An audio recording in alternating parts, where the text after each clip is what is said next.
Video में आप देख सकते हैं कि लंबे समय बाद रितु सिंह खेसारी लाल यादव के जो फेयर लवली सॉन्ग आया था इसी पर ये हिट हुई थी। इनका नाम पहचान बना था और वीडियो में देख सकते हैं कि कोई महिला इनके साथ में शायद घर पे मुलाकात करने गई है और वहां पे उनके गाने पर रील वीडियो बनाते हुए नजर आ रही है। जी हाँ, हालांकि आपको पता होगा कि उस समय कुछ फिल्म आया था, उसके बाद से एकदम से खेसारी लाल यादव की फिल्म देखना बंद हो गई है और कई सालों से, बहुत साल हो गया कि खेसारी लाल यादव की एक भी फिल्म आप देखने को नहीं मिलती है। रितु सिंह के बारे में एक और बात बतला दूं कि लगा के फेयर लवली जो गाने पे वीडियो बनाते हुए नजर आ रही हैं उसमें बबली नाम से इनका नाम मेहंदी लगा के रखना में दिया गया था और उसी नाम से अभी भी बहुत ज़्यादा चर्चित रहती है। कभी भी अगर बुलाना रहता है तो बबली से बहुत लोग समझ जाते हैं कि किसको कहा जा रहा है। हालांकि इनका रितु सिंह नाम है और इन्होंने अब शादी भी कर लिया है। वो उतना फिल्मों में भी नहीं दिखती हैं, वैसे भी भोजपुरी फिल्मों का क्या हाल हो गया है आप तो देख ही रहे हैं।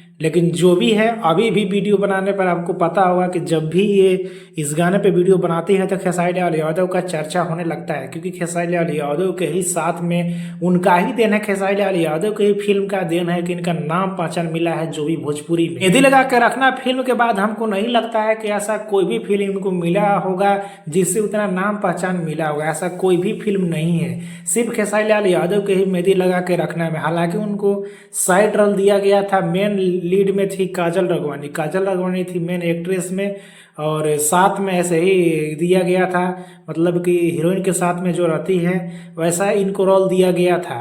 जो भी है, ये वीडियो बहुत ही वायरल हो रहा है जो आपने देखा। वैसे भी खेसारी लाल यादव का मेहंदी लगा के रखना ऑलरेडी हिट है, सारे के सारे गाने उस फिल्म का है और अभी भी चलता है। बाकी आप सभी वीडियो देखकर कैसा लगा और इसके बारे में आपको क्या कहना है नीचे कमेंट में बताना ना। अपने वीडियो को एक लाइक करें, चैनल को सब्सक्राइब कर ले, फेसबुक आप देख रहे हैं तो फॉलो करके जुड़ जाइए।